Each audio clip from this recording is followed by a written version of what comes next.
मेरे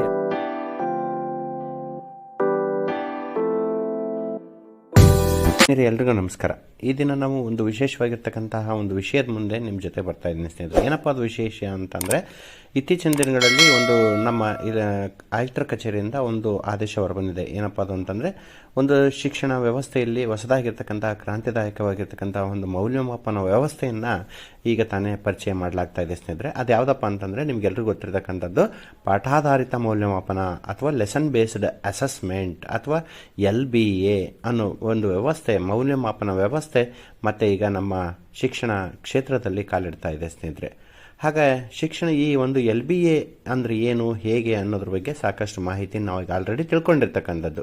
ಅದನ್ನು ನಾವು ಆನ್ಲೈನ್ನಲ್ಲಿ ಹೇಗೆ ಎಂಟ್ರಿ ಮಾಡಬೇಕು, ಯಾವ ಒಂದು ವೆಬ್ಬಲ್ಲಿ ನಾವು ಎಂಟ್ರಿ ಮಾಡಬೇಕು, ಹೇಗೆ ಎಂಟ್ರಿ ಮಾಡಬೇಕು, ಅದರ ಯೂಸರ್ ನೇಮ್ ಹೇಗೆ, ಪಾಸ್ವರ್ಡ್ ಹೇಗೆ ಅನ್ನೋ ಎಲ್ಲ ಸಂಪೂರ್ಣವಾಗಿರ್ತಕ್ಕಂಥ ಮಾಹಿತಿಯನ್ನು ನಾನು ನಿಮ್ಮ ಜೊತೆಗೆ ಇವತ್ತು ಹಂಚ್ಕೊಳ್ತಾ ಇದ್ದೀನಿ ಸ್ನೇಹಿತರೆ. ಬನ್ನಿ ಹಾಗಾದರೆ ಹೇಗೆ ನಾವು ಆ ಒಂದು ಮಾಹಿತಿಯನ್ನು ಆನ್ಲೈನ್ನಲ್ಲಿ ತುಂಬೋದು ಅನ್ನೋದ್ರ ಬಗ್ಗೆ ನಿಮ್ಮ ಜೊತೆಗೆ ಹಂಚ್ಕೊಳ್ತಾ ಇದ್ದೀನಿ. ಅದನ್ನು ಹೇಗಪ್ಪ ಅಂತಂದರೆ, ನಮ್ಮ ಮೊಬೈಲ್ನಲ್ಲಿರ್ತಕ್ಕಂತಹ ಒಂದು ಗೂಗಲ್ ಸರ್ಚ್ ಎಂಜಿನ್ಗೆ ಹೋಗ್ಬಿಟ್ಟು ಅಲ್ಲಿ sts.karnataka.lba.gov.in ಲಾಗಿನ್ ಅಂತ ನೀವು ಟೈಪ್ ಮಾಡಿದಾಗ ನಿಮಗೆ ಒಂದು ಈ ಥರದ ಹೋಮ್ ಪೇಜ್ ಬರುತ್ತೆ. ಈ ಒಂದು ಹೋಮ್ ಪೇಜ್ನಲ್ಲಿ ನಿಮಗೆ ಇಲ್ಲಿ ಕಾಣಿಸ್ತಾ ಇದೆ, ಈ ಥರದ ಹೋಮ್ ಪೇಜ್ನಲ್ಲಿ ಕಾಣಿಸ್ತಾ ಇದೆ ಸೈನ್ ಇನ್ ಅಂತ. ಅದನ್ನು ಟಚ್ ಮಾಡಿ. ಇದನ್ನು ಟಚ್ ಮಾಡಿದಾಗ ನಿಮಗೆ ಒಂದು ಪೇಜ್ ಓಪನ್ ಆಗುತ್ತೆ. ಈ ಥರ ಒಂದು ಪೇಜು ನಿಮಗೆ ಕಾಣಿಸ್ತಾ ಇದೆ ನೋಡಿ. ಇದು LBAಯನ್ನು ಎಂಟ್ರಿ ಮಾಡಲಿಕ್ಕೆ ಅಂದರೆ ಲೆಸನ್ ಬೇಸ್ಡ್ ಅಸೆಸ್ಮೆಂಟ್ ಅಂತಲೂ ಕೂಡ ಇಲ್ಲಿ ಕಾಣ್ತಾ ಇದೆ. ತಮಗೆ ಗಮನಿಸ್ತಾ ಇದ್ದೀರಿ, ಲೆಸನ್ ಬೇಸ್ಡ್ ಅಸೆಸ್ಮೆಂಟ್ ಅಂತ ಕಾಣ್ತಾ ಇದೆ ಸ್ನೇಹಿತರೆ. ಇದು student achievement tracking system Karnataka ಏನಿದೆಯಲ್ಲ, ಸ್ಯಾಟ್ಸ್ ಇದೆಯಲ್ಲ, ಅದರ ಒಂದು ಭಾಗ. ಇದು LBAಯನ್ನು ಎಂಟ್ರಿ ಮಾಡಲಿಕ್ಕಾಗಿ ಪ್ರತ್ಯೇಕವಾಗಿರ್ತಕ್ಕಂಥ ಒಂದು ವೆಬ್ ಪೋರ್ಟಲ್ ಆಗಿರ್ತಕ್ಕಂಥದ್ದು ಸ್ನೇಹಿತರೆ. ಇದನ್ನು ನಾವು ನಮ್ಮ ಗೂಗಲ್ ಸರ್ಚ್ ಇಂಜಿನ್ನಲ್ಲಿ ನಮ್ಮ ಮೊಬೈಲ್ನಲ್ಲೇ ನಾವು ಎಂಟ್ರಿ ಮಾಡ್ಬೋದು. ಇದನ್ನು ಸ್ನೇಹಿತರೆ ಪದೇ ಪದೇ ನೀವು LBA ಅಂತ ಟೈಪ್ ಮಾಡಿನೇ ಹೋಗಬೇಕಾ? ಇಲ್ಲ, ಪದೇ ಪದೇ ಸ್ಯಾಟ್ಸ್ LBA ಅಂತ ನೀವು ಗೂಗಲ್ಗೆ ಹೋಗ್ಬಿಟ್ಟು ಸರ್ಚ್ ಮಾಡೋ ಅವಶ್ಯಕತೆ ಇಲ್ಲ. ಇದನ್ನು ಶಾರ್ಟ್ಕಟ್ ಆಗಿ ಕೂಡ ನಾವು ನಮ್ಮ ಮೊಬೈಲ್ನ ಗ್ಯಾಲರಿಯಲ್ಲಿ ಒಂದು ಸೇವ್ ಮಾಡ್ಕೋಬೋದು. ಹೇಗಪ್ಪ ಅಂತಂದರೆ, ಅದನ್ನು ತೋರಿಸ್ಕೊಡ್ತಾ ಇದ್ದೀನಿ. ಇಲ್ಲಿ 3 ಡಾಟ್ಸ್ ಅಂತ ಕಾಣ್ತಾ ಇದೆಯಲ್ಲ, ಅದನ್ನು ಟಚ್ ಮಾಡಿ.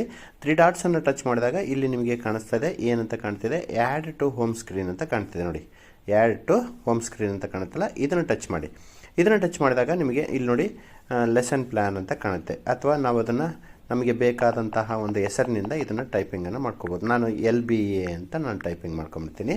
ಟೈಪ್ ಮಾಡಿಬಿಟ್ಟು ಇಲ್ಲಿ ಆ್ಯಡ್ ಅಂತ ಕಾಣಿಸುತ್ತಲ್ವಾ, ಆ್ಯಡ್ ಅಂತ ಕಾಣಿಸುತ್ತೆ. ಇದನ್ನು ನಾನು ಏನು ಮಾಡ್ತಾಯಿದ್ದೀನಿ, ಟಚ್ ಮಾಡ್ತೇನೆ ನೋಡಿ. ಈಗ ನಾನು ಪದೇ ಪದೇ ಅದನ್ನ ಹುಡುಕೋ ಅವಶ್ಯಕತೆ, ನಾವು ಏನು ಈಗ ಆ್ಯಡ್ ಟು ಹೋಮ್ ಸ್ಕ್ರೀನ್ ಕೊಟ್ಟರಲ್ಲ, ಅದು ಇಲ್ಲಿ ಬಂದು ಕೂತ್ಕೊಂಡಿದೆ ನೋಡಿ. ನಮ್ಮ ಹೋಮ್ನ ಪೇಜ್ನಲ್ಲಿ, ನಮ್ಮ ಗ್ಯಾಲರಿಯಲ್ಲಿ LBA ಅಂತ ಏನಿದೆಯಲ್ಲ ಅಲ್ಲಿ ಬಂದು ಕೂತ್ಕೊಂಡಿದೆ ನೋಡಿ. ಅದನ್ನು ಟಚ್ ಮಾಡಿದ ತಕ್ಷಣ ನಮಗೆ ಪದೇ ಪದೇ ನಾವು ಅದನ್ನು ಮತ್ತೆ ಗೂಗಲ್ಗೆ ಹೋಗಿ ಹುಡುಕೋ ಅವಶ್ಯಕತೆ ಇಲ್ಲ. ನೇರವಾಗಿ ನಮ್ಮನ್ನು ಏನು ನಾವು ಈ ಒಂದು LBA ಅಸೆಸ್ಮೆಂಟ್ ಏನು ಪೇಜ್ ಇದೆಯಲ್ಲ, ಈ ಪೇಜ್ಗೆ ನಮ್ಮನ್ನು ಹೋಮ್ ಪೇಜ್ಗೆ ಇಲ್ಲಿಗೆ ಕರ್ಕೊಂಡು ಬರುತ್ತೆ ಸ್ನೇಹಿತರೆ. ಈಗ ನಾವು ಇಲ್ಲಿ ಏನು ಮಾಡಬೇಕಪ್ಪ ಅಂತಂದರೆ, ಇಲ್ಲಿ ನೋಡಿ, ಇದು ಬಹಳ ಮುಖ್ಯವಾಗಿ 3 ಆಪ್ಷನ್ಗಳನ್ನು ಒಳಗೊಂಡಿರ್ತಕ್ಕಂಥದ್ದು. ಲಾಗಿನ್ನಲ್ಲಿ 3 ಆಪ್ಷನ್ಗಳನ್ನು ಒಳಗೊಂಡಿದೆ. ಒಂದು ಟೀಚರು, ಒಂದು ಸ್ಯಾಟ್ಸ್ ಯೂಸರು, ಒಂದು ಆಫೀಸ್ DDPI ಯೂಸರು. ಅಂದರೆ ಇಲ್ಲಿ 3 ಲಾಗಿನ್ ಆಗ್ಬೋದು. ಅದರಲ್ಲಿ ನಾವು ಮುಖ್ಯವಾಗಿ ನಾವು ಟೀಚರ್ ಅಂತ ಇದೆಯಲ್ಲ, ಈ ಟೀಚರನ್ನು ಲಾಗಿನ್ ಆಗಬೇಕಾಗತ್ತೆ ಸ್ನೇಹಿತರೆ. ಇಲ್ಲಿ ಯೂಸರ್ ನೇಮ್ ಅಂತ ಕೇಳುತ್ತೆ. ಹಾಗಾದರೆ ಯೂಸರ್ ನೇಮನ್ನು ಏನು ಹಾಕಬೇಕು ಅಲ್ವಾ? ಇದು ನಾವು ಯೂಸರ್ ನೇಮನ್ನು ಏನು ಹಾಕಬೇಕು ಅಂದರೆ, ನಮ್ಮ KJID ನಂಬರನ್ನು ನಾವು ವೈಯಕ್ತಿಕವಾಗಿ ನಾವು ಪ್ರತಿ ಪಾಠಾಧಾರಿತವಾಗಿರ್ತಕ್ಕಂಥ ಅಂಕಗಳನ್ನು ಎಂಟ್ರಿ ಮಾಡಬೇಕಾಗಿರೋದ್ರಿಂದ ನಮ್ಮ KJID ನಂಬರನ್ನು ನಾವು ಇಲ್ಲಿ ಏನು ಮಾಡಬೇಕಾಗತ್ತೆ, ಎಂಟ್ರಿ ಮಾಡಬೇಕಾಗತ್ತೆ. ಇಲ್ಲಿ ಯೂಸರ್ ನೇಮನ್ನು ನಮ್ಮ KJID ನಂಬರನ್ನು ಎಂಟ್ರಿ ಮಾಡಿ ಆದಮೇಲೆ ಇಲ್ಲಿ ಸೆಂಡ್ OTP ಅಂತ ಕಾಣುತ್ತೆ ನೋಡಿ. ಆ ಸೆಂಡ್ OTPಯನ್ನು ಟಚ್ ಮಾಡಬೇಕು. ಸೆಂಡ್ OTP ಅಂತ ಟಚ್ ಮಾಡಿದ ತಕ್ಷಣವೇ ಮತ್ತೆ ನಿಮಗೆ OTP ಬರ್ತದೆ. ಮಾಡಿ ವೆರಿಫೈ ಅಂತ ಕೊಟ್ಟ ತಕ್ಷಣವೇ ನಿಮಗೆ ಏನಾಗುತ್ತೆ, ನಿಮ್ಮ ಒಂದು ಹೋಮ್ ಪೇಜ್ಗೆ ನಿಮಗೆ ಲಾಗಿನ್ ಪೇಜ್ಗೆ ಕರ್ಕೊಂಡು ಬರುತ್ತೆ. ಇಲ್ಲಿ ನಮಗೆ ಈ ಥರ ಕಾಣಿಸ್ತಾ ಇದೆ ನೋಡಿ. ಇಲ್ಲಿ ಇದು ನಮ್ಮ ಲಾಗಿನ್ ಪೇಜ್ ಆಗಿದೆ, ನಮ್ಮ ಶಿಕ್ಷಕರ ವೈಯಕ್ತಿಕ ಲಾಗಿನ್ ಪೇಜ್ ಆಗಿರ್ತಕ್ಕಂಥದ್ದು ಸ್ನೇಹಿತರೆ.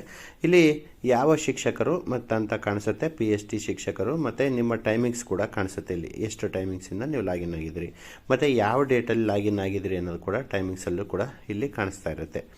ಈಗ ಇಲ್ಲಿ ನಾವು ಎಂಟ್ರಿ ಮಾಡ್ತಕ್ಕಂಥದ್ದು ಹೇಗೆ ಅನ್ನೋದನ್ನು ನೋಡೋದಾದರೆ ಸ್ನೇಹಿತರೆ, ಇಲ್ಲಿ ಮೇಲ್ಗಡೆಗೆ 3 ಲೈನ್ಸ್ ಕಾಣುತ್ತೆ ನೋಡಿ. ಇಲ್ಲಿ ಮೇಲ್ಗಡೆಗೆ 3 ಲೈನ್ಸ್ ಕಾಣುತ್ತಲ್ಲ, ಇದನ್ನು ಟಚ್ ಮಾಡಿ. ಇದನ್ನು ಟಚ್ ಮಾಡಿದಾಗ ಇಲ್ಲಿ ನಿಮಗೆ 3 ಆಪ್ಷನ್ಗಳು ನಿಮಗೆ ಸಿಗ್ತವೆ. 3 ಆಪ್ಷನ್ಗಳು ಸಿಗ್ತವೆ. ಒಂದು ಟೀಚರ್ ಪ್ರೊಫೈಲ್, ಮತ್ತು ಇನ್ನೊಂದು ಲೆಸನ್ ಪ್ಲ್ಯಾನ್, ಇನ್ನೊಂದು ಅಸೆಸ್ಮೆಂಟ್.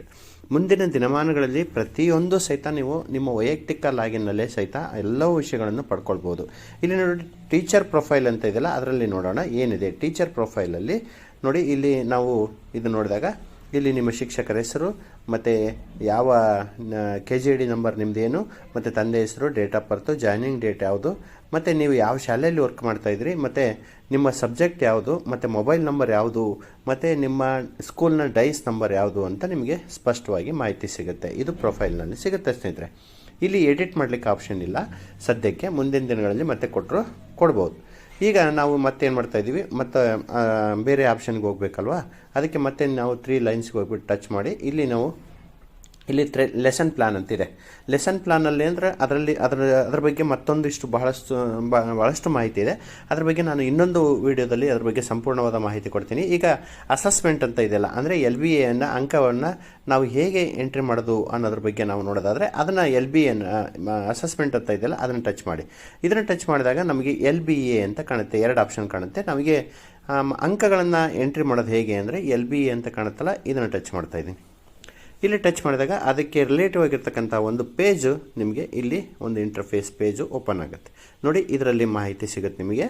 ಇಲ್ಲಿ ನಿಮ್ಮ ಶಾಲೆ ಹೆಸರು ಇರುತ್ತೆ, ನಿಮ್ಮ ಸಬ್ಜೆಕ್ಟ್ ಇರುತ್ತೆ, ಮತ್ತು ಯಾವ ಶಾಲೆಯಲ್ಲಿ ವರ್ಕ್ ಮಾಡ್ತಾಯಿದ್ರಿ, ಮತ್ತು ನಿಮ್ಮ ಶಾಲೆ ಎಷ್ಟರಿಂದ ಎಷ್ಟನೇ ತರಗತಿವರೆಗೂ ಅನ್ನೋ ಮಾಹಿತಿ, ಸಂಪೂರ್ಣ ಮಾಹಿತಿ ಇರುತ್ತೆ. ಅದಾದಮೇಲೆ ಇಲ್ಲಿ ಒಂದಿಷ್ಟು ಕಾಲಮ್ಸ್ಗಳು ಓಪನ್ ಆಗುತ್ತೆ. ಮೀಡಿಯಮ್, ಕನ್ನಡ ಮೀಡಿಯಮ್ ಅಥವಾ ಇಂಗ್ಲೀಷ್ ಮೀಡಿಯಮನ್ನು ಸೆಲೆಕ್ಟ್ ಮಾಡ್ಕೊಳ್ಳಿ. ಅದಾದಮೇಲೆ ಕ್ಲಾಸನ್ನು ಸೆಲೆಕ್ಟ್ ಮಾಡ್ಕೊಳ್ಬೇಕಾಗುತ್ತೆ ಸ್ನೇಹಿತರೆ. ನೀವು ಈ ಕಡೆ ಪಕ್ಕದಲ್ಲಿರುತ್ತೆ, ಕ್ಲಾಸನ್ನು ಸೆಲೆಕ್ಟ್ ಮಾಡ್ಕೊಳ್ಳಿ. ನಾನು ಯಾವ ಕ್ಲಾಸ್ಗೆ ನಾನು ಪಾಠ ಮಾಡ್ತಾಯಿದ್ದೀನಿ, ಅಥವಾ ಪರೀಕ್ಷೆಯನ್ನು ಮಾಡ್ತಾಯಿದ್ದೀನಿ, ಅಥವಾ ಲೆಸನ್ ಬೇಸ್ಡ್ ಅಸೆಸ್ಮೆಂಟನ್ನು ಎಂಟ್ರಿ ಮಾಡಬೇಕು ಅನ್ನೋದ್ರ ಬಗ್ಗೆ ಕ್ಲಾಸನ್ನು ಸೆಲೆಕ್ಟ್ ಮಾಡ್ಕೊಳ್ಳಿ. ಮತ್ತು ಗ್ರೂಪು, ನೀವು ಲ್ಯಾಂಗ್ವೇಜ್ ಅಸೈನ್ ಗ್ರೂಪ್ ಮಾಡಿರ್ತೀರಲ್ಲ, ಆ ಗ್ರೂಪನ್ನು ನೀವು ಇಲ್ಲಿ ಅಸೈನ್ ಮಾಡಿರ್ತಕ್ಕಂಥ ಗ್ರೂಪನ್ನು ಸೆಲೆಕ್ಟ್ ಮಾಡ್ಕೊಳ್ಳಿ. ಅದಾದಮೇಲೆ ನೆಕ್ಸ್ಟು ಮುಂದಿನ ಕಾಲಮ್ಮು ಸಬ್ಜೆಕ್ಟು. ನೀವು ಯಾವ ಸಬ್ಜೆಕ್ಟನ್ನು ಇಲ್ಲಿ ಎಂಟ್ರಿ ಮಾಡ್ತಾಯಿದ್ದೀನಿ, ನಾನು ಕನ್ನಡ ಅಂತ ತೊಗೊಳ್ತಾ ಇದ್ದೀನಿ ಸದ್ಯಕ್ಕೆ, ಕನ್ನಡ ಸಬ್ಜೆಕ್ಟನ್ನು ತೊಗೊಂಡಿದ್ದೀನಿ. ಅದಾದಮೇಲೆ ಚಾಪ್ಟ್ರು, ಆ ಕನ್ನಡ ಸಬ್ಜೆಕ್ಟ್ನಲ್ಲಿ ಯಾವ ಪಾಠದ ಮೇಲೆ ನೀವು ಅಂಕಗಳನ್ನು ಎಂಟ್ರಿ ಮಾಡ್ತಾಯಿದ್ರಿ. ನೋಡಿ, ನಾನು ಕನ್ನಡಮ್ಮನ ಹಾರೈಕೆ ಅಂತಿದ್ದಲ್ಲ ಅದನ್ನು ತೊಗೊಂಡಿದ್ದೀನಿ. ಅದಾದಮೇಲೆ ಯೂನಿಟ್ ಟೆಸ್ಟ್ ಡೇಟ್, ಅಂದರೆ LBAಯನ್ನು ಯಾವ ದಿನಾಂಕಕ್ಕೆ ನೀವು ಮಾಡ್ತಾಯಿದ್ದೀರಿ ಅನ್ನೋದನ್ನು ಇಲ್ಲಿ ನೀವು ಅದರ ಮೇಲೆ ಟಚ್ ಮಾಡಿದಾಗ ಒಂದು ಕ್ಯಾಲೆಂಡರ್ ಓಪನ್ ಆಗುತ್ತೆ. ಆ ಕ್ಯಾಲೆಂಡರ್ ಓಪನ್ ಮಾಡಿದಾಗ ಇಲ್ಲಿ ನೀವು ದಿನಾಂಕ, ಯಾವ ದಿನಾಂಕದಲ್ಲಿ ನೀವು LBAಯನ್ನು ಪಾಠಾಧಾರಿತವಾಗಿರ್ತಕ್ಕಂಥ ಮೌಲ್ಯಮಾಪನವನ್ನು ಮಾಡಿದ್ದೀರಿ ಅನ್ನೋದನ್ನು ನೀವು ಸೆಟ್ ಮಾಡ್ಕೋಬೇಕು. ಉದಾಹರಣೆಗೆ ನಾನು 18ನೇ ತಾರೀಕು ಮಾಡಿದ್ದೀನಿ ಅಂದರೆ 18ರ ಮೇಲೆ ಟಚ್ ಮಾಡಿ. 16 ಮಾಡಿದ್ದೀನಿ, 16ನೇ ದಿನಾಂಕದಲ್ಲಿ ನಾನು ಒಂದು ಪರೀಕ್ಷೆಯನ್ನು ಮಾಡಿದ್ದೀನಿ ಅಂದರೆ ಅದನ್ನು ಟಚ್ ಮಾಡಿ ಆದಮೇಲೆ ನಿಮ್ಗೆ ಏನಾಗ್ತಿದೆಯಪ್ಪ ಅಂತಂದರೆ ಇಲ್ಲಿ ಸೆಟ್ ಅಂತ ಕಾಣುತ್ತೆ ಕೆಳಭಾಗದಲ್ಲಿ. ಇಲ್ಲಿ ಸೆಟ್ ಅಂತ ಕಾಣುತ್ತಲ್ಲ, ಇದನ್ನು ಸೆಟ್ ಮಾಡ್ತಾಯಿದ್ದೀನಿ. ಸೆಟ್ ಮಾಡಿ ಆದಮೇಲೆ ಇಲ್ಲಿ ಏನು ಮಾಡಬೇಕಾಗತ್ತೆ ಸ್ನೇಹಿತರೆ, ನೀವು ಇಲ್ಲಿ ಕೊನೆಗೆ ಸರ್ಚ್ ಅಂತ ಕಾಣುತ್ತೆ. ನೋಡಿ, ಇಲ್ಲಿ ಸರ್ಚ್ ಅಂತ ಕಾಣುತ್ತೆ. ಯಾಕೆ ಸರ್ಚ್ ಅಂತ ಕಾಣುತ್ತೆ? ನಾವು ಅಂಕಗಳನ್ನು ಎಂಟ್ರಿ ಮಾಡಬೇಕಲ್ವಾ, ಮಕ್ಕಳ ಹೆಸರು ಬೇಕು ನಮಗೆ ಅಲ್ವಾ. ಸರ್ಚ್ ಅಂತ ಕೊಟ್ಟ ತಕ್ಷಣ ಏನಾಗುತ್ತೆ, ಆ ಒಂದು ತರಗತಿಯಲ್ಲಿರ್ತಕ್ಕಂಥ ಮಕ್ಕಳು ನಿಮಗೆ ಏನಾಗ್ತವೆ ಇಲ್ಲಿ ಡಿಸ್ಪ್ಲೇ ಆಗ್ತವೆ. ನೋಡಿ, ಆ ಮಕ್ಕಳ ಹೆಸರುಗಳು ಸಿಗುತ್ತೆ, ಮತ್ತು ಸ್ಯಾಟ್ಸ್ ನಂಬರ್ ಸಿಗುತ್ತೆ, ಮತ್ತು ಆ ಒಂದು ಮಕ್ಕಳು ಎಷ್ಟು ಮಕ್ಕಳಿದ್ದಾರೆ ಅನ್ನೋದು ಕೂಡ ಸಿಗುತ್ತೆ. ಆಮೇಲೆ ನಿಮಗೆ ಅಕಸ್ಮಾತ್ ನನಗೆ ಕಡಿಮೆ ಮಕ್ಕಳಿದ್ದಾವೆ, ಇಲ್ಲಿ ಅಕಸ್ಮಾತ್ ನಿಮಗೆ ಜಾಸ್ತಿ ಮಕ್ಕಳಿದ್ದಾವೆ ಅಂದರೆ ನೀವು ಎಷ್ಟು ಮಕ್ಕಳನ್ನು ಆ ಪೇಜಲ್ಲಿ ತೊಗೊಳಕ್ಕೆ ಬಯಸ್ತೀರಿ ಅನ್ನೋದ್ರ ಬಗ್ಗೆ ನೀವು ಸೆಲೆಕ್ಟ್ ಮಾಡ್ಕೊಳ್ಬೋದು. ನೋಡಿ, ಒಂದು ಪೇಜಲ್ಲಿ ನಿಮಗೆ 10 ಮಕ್ಕಳು ಸಿಗ್ತವೆ. ನಮಗೆ 10 ಬೇಕು, 50 ಬೇಕು ಅಂದರೆ 50 ಮಕ್ಕಳನ್ನ ತೊಗೊಳ್ಬೋದು, 100 ಅಂದರೆ 100. ಹೀಗೆ ನೀವು ಎಷ್ಟು ಮಕ್ಕಳು ತೊಗೊಳ್ತೀರಿ ಅನ್ನೋದು ಕೂಡ ನಿಮಗಿಲ್ಲ ಆಪ್ಷನ್ ಇದೆ ಸ್ನೇಹಿತರೆ. ಈಗ ಉದಾಹರಣೆಗೆ ನಾನು ಒಂದು ಮಗುವುದು ಎಂಟ್ರಿ ಮಾಡಬೇಕಾಗಿದೆ, LBA ಅಂಕಗಳನ್ನು ಎಂಟ್ರಿ ಮಾಡಬೇಕಾಗಿದೆ. ಹೇಗಪ್ಪ ಎಂಟ್ರಿ ಮಾಡೋದು ಅಂತಂದರೆ, ಈ 1ನೇ ಮಗು ಇದೆಯಲ್ಲ, ಆ ಮಗುವಿನ ಮುಂದೆ ನಾನು ಮಾರ್ಕ್ಸ್ ಅಂತ ಇಲ್ಲಿ ಕಾಣಿಸ್ತಾ ಇದೆ, ಬಾಕ್ಸ್, ಖಾಲಿ ಬಾಕ್ಸ್ ಕಾಣುತ್ತಲ್ಲ, ಇಲ್ಲಿ ಮಾರ್ಕ್ಸ್ ಅಂತ ಕಾಣುತ್ತೆ. ಆ ಮಾರ್ಕ್ಸ್ ಅಂತ ಐತಲ್ಲ, ಅಲ್ಲಿ 25 ಅಂಕಗಳಿಗೆ ನಾವು ಪ್ರಶ್ನೆ, ಒಂದು ಪಾಠಾಧಾರಿತವಾಗಿರ್ತಕ್ಕಂಥ ಮೌಲ್ಯಮಾಪನವನ್ನು ಮಾಡ್ತಾಯಿದ್ದೀವಿ. ಹಾಗಾಗಿ ಈ ಒಂದು ಮಗು 23 ಅಂಕಗಳನ್ನು ಪಡ್ಕೊಂಡಿದೆ ಅಂತ ನಾನು ಏನು ಮಾಡ್ತಾಯಿದ್ದೀನಿ, ಎಂಟ್ರಿ ಮಾಡ್ತಾಯಿದ್ದೀನಿ. ನೋಡಿ, ಇಲ್ಲಿ 23 ಅಂತ ಎಂಟ್ರಿ ಮಾಡಿದ ತಕ್ಷಣವೇ ಇಲ್ಲಿ ಗ್ರೇಡ್ ಆಟೋಮೆಟಿಕ್ಕಾಗಿ ಕನ್ವರ್ಟ್ ಆಗುತ್ತೆ. ನೋಡಿ, ನಾವು ಮತ್ತೆ ಇದನ್ನು ಗ್ರೇಡನ್ನು ಎಂಟ್ರಿ ಮಾಡೋ ಅವಶ್ಯಕತೆ ಇಲ್ಲ ಸ್ನೇಹಿತರೆ. ನೋಡಿ, ಅಂಕಗಳನ್ನು ನಾನು 23 ಅಂತ ಎಂಟ್ರಿ ಮಾಡಿದ ತಕ್ಷಣವೇ ಇಲ್ಲಿ A+ ಅಂತ ತೊಗೊಳ್ತು. ಈಗ ಉದಾಹರಣೆಗೆ ನಾನು 18 ಅಂತ ಎಂಟ್ರಿ ಮಾಡ್ತೀನಿ. ನೋಡಿ, 18 ಅಂತ ಎಂಟ್ರಿ ಮಾಡಿದಾಗ ಆಟೋಮೆಟಿಕ್ಕಾಗಿ ಗ್ರೇಡ್ ಕೂಡ ಕನ್ವರ್ಟ್ ಆಗುತ್ತೆ, B+ ಅಂತ ತೊಗೊಳ್ತು. ಹೀಗೆ ನಾವು ಗ್ರೇಡನ್ನು ಮತ್ತೆ ಎಂಟ್ರಿ ಮಾಡೋ ಅವಶ್ಯಕತೆ ಇಲ್ಲ, ಗ್ರೇಡು ನಮಗೆ ಬೇಕು, ಇಲ್ಲಿ ಮತ್ತೆ ಕ್ಯಾಲ್ಕುಲೇಷನ್ ಮಾಡೋ ಅವಶ್ಯಕತೆ ಇಲ್ಲ ಸ್ನೇಹಿತರೆ. ಹಾಗೆ ನೋಡಿ, 2ನೇ ಮಗುವನ್ನು ಎಂಟ್ರಿ ಮಾಡ್ತಾಯಿದ್ದೀನಿ. ಆ ಮಗು ಎಷ್ಟು ಅಂಕಗಳನ್ನು ಪಡ್ಕೊಂಡಿದೆ. ಈಗ ಉದಾಹರಣೆಗೆ ಆ ಮಗು 22 ಅಂಕಗಳನ್ನು ಪಡ್ಕೊಂಡಿದೆ ಅಂದಾಗ ನೋಡಿ ಆ ಮಗುವಿನ ಗ್ರೇಡು ಇಲ್ಲಿ ನಿಮಗೇನಾಯಿತು ಎ ಅಂತ ಬಂತು. ಈ ರೀತಿಯಾಗಿ ನಾವು ಏನು ಮಾಡ್ಬೋದು, ಅದಾದಮೇಲೆ ಗ್ರೇಡು ಮತ್ತು ಅಟೆಂಡೆನ್ಸ್ ಇರೋದು ಅಂಕಗಳನ್ನು ಎಂಟ್ರಿ ಮಾಡಿದ ಮೇಲೆ ನಾವೇನು ಮಾಡ್ಬೋದು, ಇಲ್ಲಿ ಸೇವ್ ಅಂತ ಕೊಡಬೇಕಾಗತ್ತೆ. ಸೇವ್ ಅಂತ ಕೊಟ್ಟ ತಕ್ಷಣವೇ ನಿಮಗೇನಾಗುತ್ತೆ, ಅದು ಸೇವ್ ಆಗುತ್ತೆ.